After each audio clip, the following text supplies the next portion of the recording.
Adesso vi regalo una canzone nella quale Augusto è andato su alla festa della birra. Chi sei tu? Che mi mandi i baci così al vento, al vento, al vento.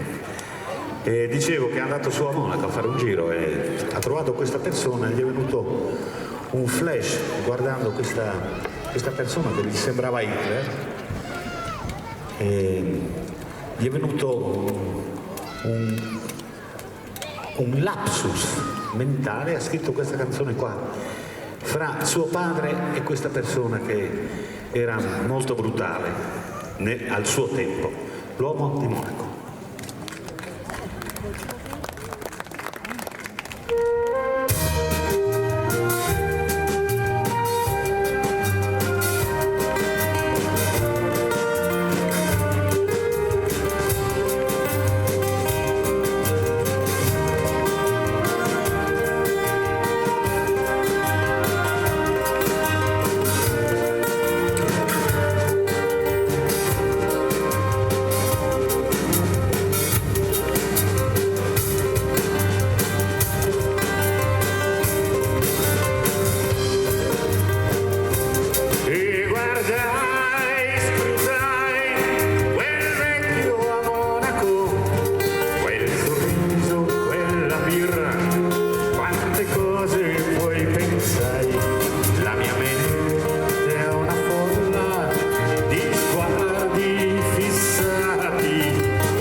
se riusciamo. Battete le mani. La mia mente è quella folla, quella